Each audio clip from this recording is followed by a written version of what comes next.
Hey, you, come closer. Want to learn how to make animated emotes for free? Good, you're in the right place. If you're here, you're probably looking for a way to make emotes for your chat, or maybe make them for commission reasons and that sort of thing. I know I live that grind myself. If you need any of that stuff, you can hit me up. But we're not talking about that right now. We're talking about you and you learning how to make something cool. So just follow this tutorial and you'll be making animated emotes in no time. Let's go. Okay, so this is the new Live2D in the nice little dark mode that they've added. I am gonna show you basically what you need to do to get things started. Now, the first part is you have to make sure that your layers are set up in such a way that you can separate every single part into like its own parts. Now, you usually do this in like Clip Studio Paint or whatever program you have. I do have a small clip where I kind of go over that I'll probably like pop in right here. It's very cute. This is the emote that I'm gonna be working on today. And I wanted to go over like how I break down the file for the video. So if you're in chat, you can say hi to YouTube because you're gonna be in the video. Oh god, oh fuck, my screens just went flickery. Okay, everything's fine. Hopefully that didn't actually show on stream. It's YouTube time. I'm gonna have an ad. Of course I am. Turn off studio mode. Okay. Everybody say hi. Hello. Okay, so what we're gonna do is kind of, I'm gonna show you through my layers. Let me see if I can like make this really fucking big so you guys can see. Can you guys see the layers? You guys can see them. Okay. So right now I have it open. I'll show you like everything collapsed down. So the way that I set up the layers for an emote is a little bit less complicated than a VTuber model, because a VTuber model is like this on hard mode. For this, you just kind of, you're just making sure the parts that you want to move around are separated on their own layer. It doesn't matter if they're sitting by themselves, if they look good. It's just, as long as together it all looks good, you should be pretty okay. So what you need to do is you just need to separate stuff. Like I have the hair separated into 3 parts, and then he has like a bald head because yeah. The shadows, I don't do those separately with emotes because they don't get animated like super detailed like a model would, but I have like the eye parts are all separated because you want to be able, I want this one to blink a little bit. I want the eyes to like shut like grr, and stuff like that. So I have like all the parts separated. I have the shadows separated on the sclera, but that's because I wanted to also affect the pupil. And yeah, that's pretty much it. You just separate all the little parts that you need to move, because like I want like there to be like a moment where this is like gridded together, and then when he slams his hands down, mouth like opens. So I want some of that action. So I just like it's just basically you make a bunch of little flat parts that you're gonna put together. And then I'm gonna actually, let me see if I can, I need this right here. So this is like really close up into like the drop down menu, because I want to show you, you have to use a PSD file in order to do this.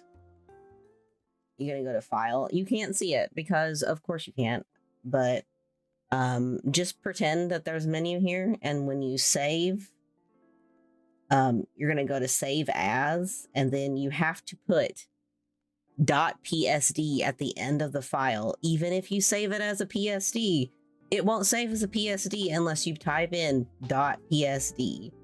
That's how you save a PSD file from Clip Studio. You cannot get it right by just clicking, oh, export it as a PSD. It literally exports it as a CSP file, yeah. It will, because like a CSP file can technically be opened in Photoshop, but it can't be opened in Live2D. So, yeah, don't do that. Just, you have to type in .psd at the end of it, and then it'll fix that problem. It also, when you do that, it takes all of your vector layers for that file that you made, and it will make them into raster layers, because Photoshop doesn't do vector layers, at least not the same way that Clip Studio Paint does. And that's basically all you do for this part. I just wanted to show off, like, you know, the separating of the layers and how you have to export the file, because that part was really confusing for me at first, because I couldn't get it to export right. I had to look it up like 3 times and I got like different answers. So that is how you export the file. All right, now that you got everything separated and you've brought it into Live2D, this is what you're going to want to do next. You're going to start by just clicking on everything. Now, when you first start out, your bounding box for your artwork is going to be literally just a box. And what you're going to want to do is go up here. I'm going to zoom in for you real quick. Okay, so the first part of what you want to do after you selected a thing, it will be just a 4-corner box, unlike what I have here. What you're going to do is you're going to select either this one, which will allow you to manually create your mesh, or this one, which will automatically create the mesh. Every single layer that you create has to have a mesh to it for you to be able to animate it. If you just use the box, it is going to look like a piece of paper that you are like holding in different directions. It's going to look really bad. So you need to make the mesh. Most things for emotes are going to work pretty well with standard, but if you have something that's like kind of more detailed, I'm going to show you what you need to do. You are going to use this one, which is called Manual Mesh Edit. It has a little pin next to it. It's going to take you into this certain mode where only the mesh that you have selected is visible, okay? So once you have this selected, you should be able to kind of like zoom in and edit it. You're going to go over here to this eraser, and if you hold B and pull, it's going to change the brush size of your eraser. If you're going to edit your mesh manually, you're going to erase all of the points that the auto sets up. For you, if you're just starting, it's going to be 4 points and it's going to be much easier to erase. And then you're going to grab this pin with a plus sign, and you're going to go in and just go around the edge of the entire thing. And this is going to take a little while, so I'm going to do this and come back to you. Hold on just a sec. All right, I went around the entire edge of this thing to kind of give you an idea of what it looks like when you've done it. It's just basically following around the edge of the artwork so that all of the artwork is in the mesh. And then when you're doing this part, this is why you want to do this. You don't have to do this for every single thing. Honestly, for the thing that I'm working on, using automatic mesh would be fine. But for learning purposes, I just want to give you kind of a close-up of how it's done. So let's say I'm going to actually probably put this back on automatic mesh, to be honest, but I want to do this for learning purposes. So right here, I have this dot selected. So for this part, I would be building kind of like a mesh around this little beard piece. So what I would do personally is I would like set it up to where it goes here, and then I would go out a little bit and build dots. You want it to kind of go where it's like in between the dots that you've created on the side, because then it'll make the spaces even. And then you just want to connect it to the middle.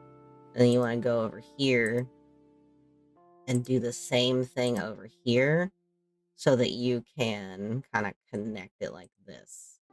And then this part, when you do the auto connect, will be like the way that you want it to be. And then you're just kind of gonna do the same thing for all of the parts. It kind of tells the program what the shape of what you've drawn is supposed to look like. So I will give you an example of one that I've done this way, actually. So I'm gonna get that for you. Give me a sec. So this is one that I have done this way.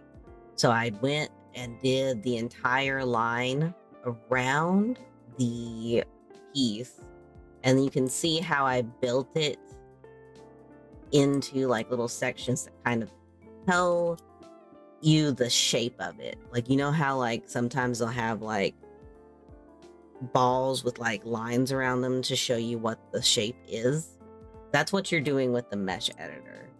And then once you make these lines, the lines in the middle that connect the dots together are easy to make because there's this over here. Auto connect. When you do, like, let me erase some and I'll show you. If I erase, oh, I'm doing it on the wrong screen. I'm an idiot. If I take this brush and swoop it down real small and I erase these lines, you can see that they're blue now instead of being completely gone. If I go up here and click auto connect, it's going to put them together. When you put these kind of form tracing lines in your mesh, those blue lines are going to be there automatically. And you just press auto connect and it puts it all together for you. So you don't have to manually do each like little line that connects the dots together.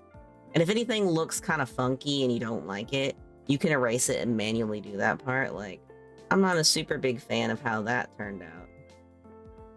So instead, I'm gonna adjust it so it kind of does that.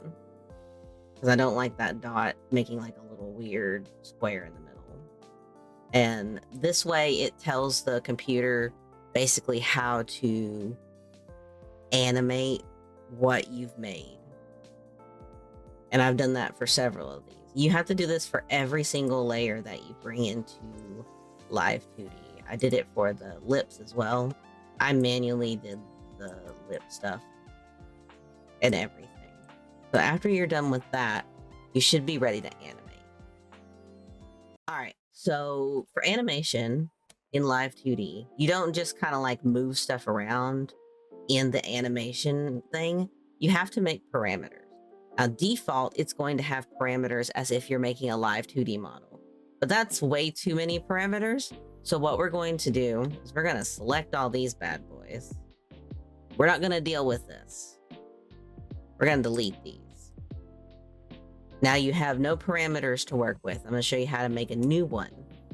So the first parameter is going to make the head bob up and down while this character's laughing. So I'm going to select the head and then every single mesh, individual mesh that is connected to the head that needs to move with the head. All of it together. And I'm going to go up here. So right here, you have like some different options for a animation deformer. You can pick this one, which is a warp deformer. This is for transforming. So if you want to like squish or like move something around with transformation, this is the one you want. If you wanted to rotate it from like one side to the other, you would use a rotation deformer. And there's one for where you pick multiple points of rotation, which is kind of nice. But this is what you want to start with. for this one, since I'm making him laugh, I'm going to use a warp deformer. So let me show you how that window looks. Okay, so it basically selects all of that into its own little transformation box. And you don't really have to worry about all of this because it does basically what it's supposed to do automatically. The number of divisions can change depending on what you're wanting to animate. But for me, this is going to work just fine because I'm just going to make the head bob up and down and maybe squish a little bit.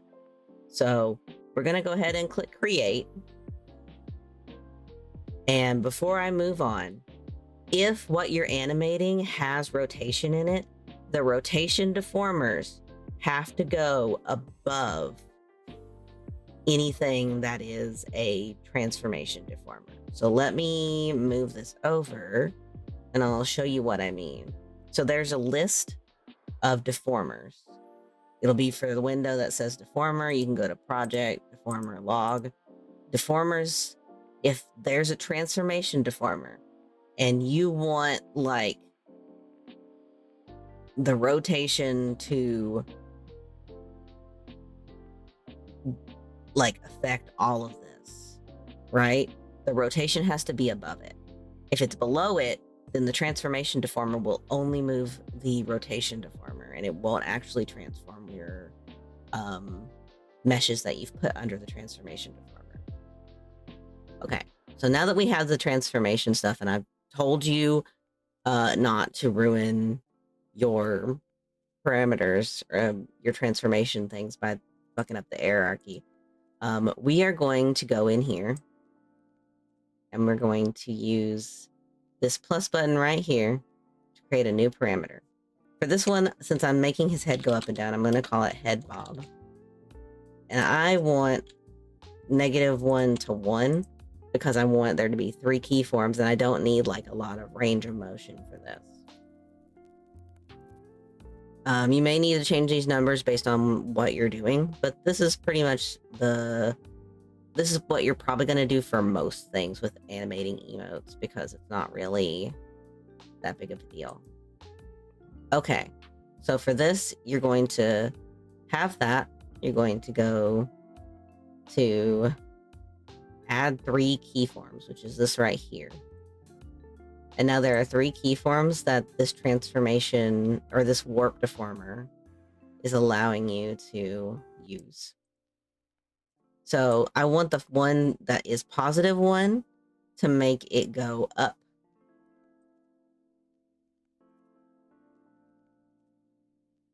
And I want the one for -1 to make it go down. Now I'm holding shift to keep the warp deformer from like messing up and moving like to the side a little bit. But you can see like as we do, it just kind of bobs up and down. And then I'm going to create a new deformer. And this one's going to be head physics. And this one's going to be basically the same. Okay, so for head physics, I'm going to create a new warp deformer. I'm just going to grab the warp deformer that I have, create a new one. And we're going to name it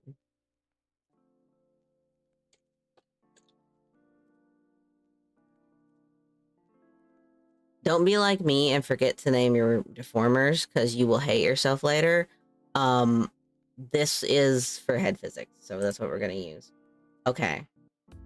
And we are going to create 3 keyforms on this one, the new parameter. And we're going to do basically the same thing. And the reason that I'm doing this is because I will be able to link these 2 together. I'm going to show you how. All right, we're going to go up to modeling, physics settings. And we're going to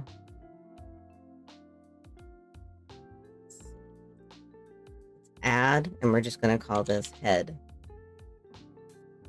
Don't need a preset. You don't need anything of that.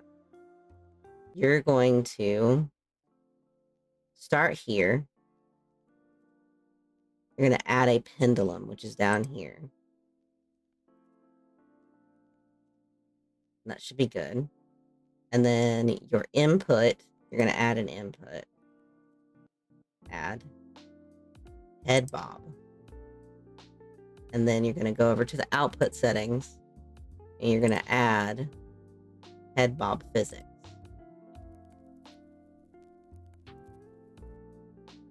And then when you're back over here,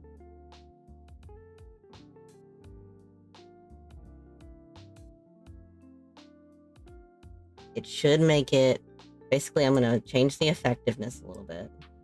Then when I do this, you see how this is eased in and out? I'm going to show it up. This is the head bob when it's at 0 effectiveness. See how it looks like really stiff? If I turn this up to about like 25, the effectiveness in the input settings, as you can see, like when it gets to a point, it slowly kind of wiggles back and forth to kind of make the animation feel more smooth. Instead of being like a stiff robot, it does like kind of a little follow through to kind of let the head move a little bit farther than you want it to and then come back. So you want to do this when you do like simple animations like this. And you can do this with pretty much anything and it does basically the same thing. So now that that's done, I am going to warn you something. When you move head bob in this window, you're not going to see the physics. It won't show it to you. So don't worry if you move that back and forth and the head bob isn't quote unquote working. It is working. You just can't see it in this window. You can only see it in the physics window. And basically you just do kind of that same thing for most of these. You make a warp deformer.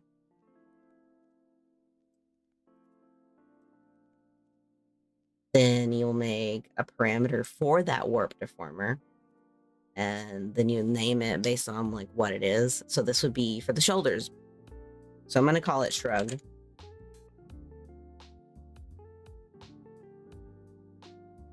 And then you make your keyforms. And then you transform it for one of the dots to do it like one way. And then the other of the dots to do it to the other extreme. The middle one would be like your default. One extreme, the other extreme. And that's what you need to do for all of them. So for this one, I would do, I kind of want to extend it out this way. So hold Alt and kind of do that. You can see it kind of goes up. His shoulders kind of shrug up a little bit. I'm going to also move it up.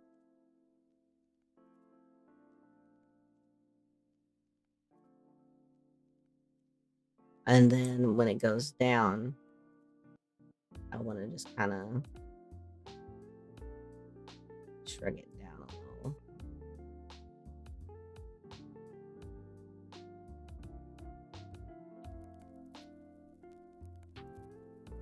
And then for this one, I'm not going to do the physics because it doesn't really matter if it's a little wonky. The head, I wanted to bob a specific way. You don't have to do the physics for like every single piece because that's going to make your file bog down.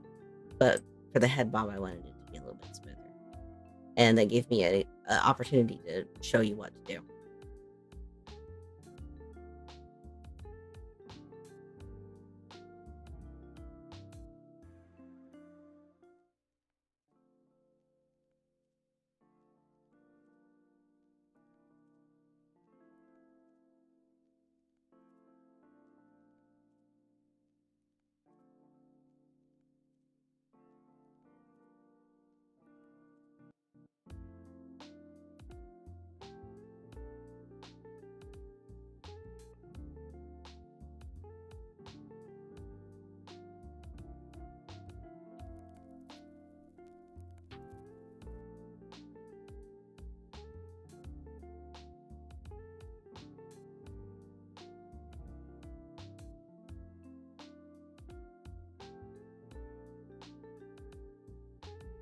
All right, so now that you've got all your parameters set up, I'm going to show you how to use this.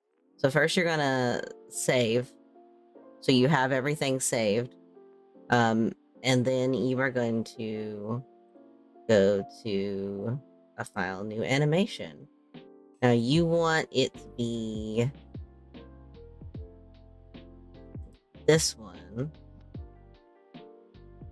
And then you're going to take your models right here. You're going to take that and pull it into the scene.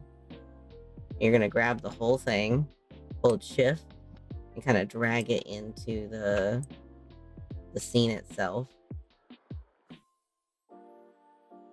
Now, animations for emotes have to be a certain size. They have to be a square. So you want to unfix your aspect ratio, and we'll just make it 500 by 500, right? Because that's way bigger than your emote's going to be. We're going to adjust it to where the whole emote is in the screen, right? And I just realized that I did not finish part of this, so we'll just do like kind of like a couple of things. So this right here is why we don't do the basic Live2D parameters. That's why we deleted a bunch, because if I had done that, it would have been like 5,000 things, a mountain of parameters to sift through, and we only need the ones we need. So that's what we're using. So right here, what you're gonna do is you're gonna do the head bob. You're gonna make a keyform for that. So basically, you just click on the basic keyform, and you want it to kind of rise up. So you're gonna move a couple of seconds ahead. You don't want it to take too long. I think 5 is too much, but we're gonna go with that and move it all the way up. So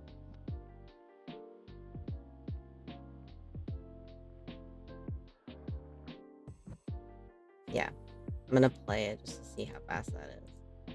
That should be fine. So I'm doing it every 5. I want it to go down. Let's see.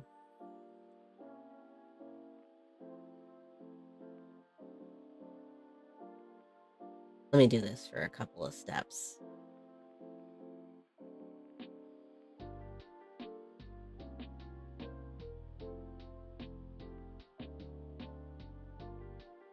Okay, so the animations should look pretty good now. So let's just take a look at it.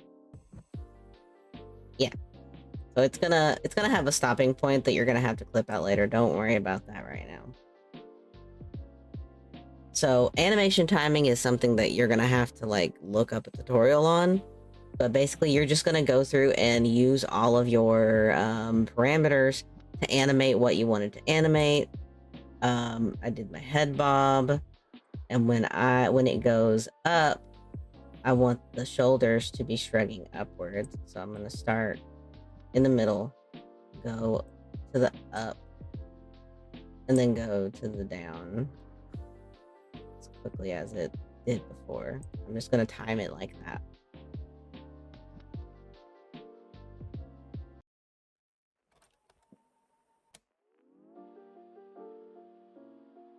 And then you take, you know, the next one and do the same thing. You don't have to do anything with head body physics, because that's just going to do it itself.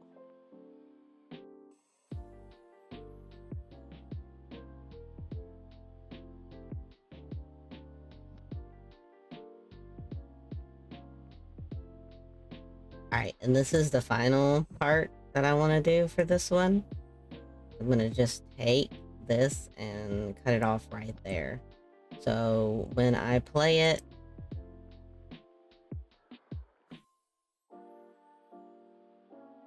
I get this nice little animation right here. I did not do this part. I forgot to parameter the little laughing parts. But that's basically how you do it. That's it. All right, so I finished my animation and I want to show you how to export it. So you are going to export as a GIF animation. And only thing that you want to make sure is that it's on loop, and make a background transparent. And you want to make sure it's a square. So make sure the aspect ratio is completely 500 by 500. It doesn't matter what size it is. You can just upload it straight into Twitch directly with this. So go ahead and hit OK. And then you just name it. I'm going to name it Haha Squid, because that's the name of this commissioner. They have squid in their name. And now it is a GIF that you can send into Twitch. It's ready to go. And that's about it. That is all of the things that I have to tell you about making animated emotes. Hopefully this tutorial was helpful. If you need like any answers to any questions, go ahead and leave them in the comments. Or you can hit me up on Monday and Wednesday. I do art streams every Monday and Wednesday at 6:30 p.m. EST. You can hit me up there. I am happy to answer your questions anytime. And that should be all. Thank you so much for watching. Bye-bye-bye.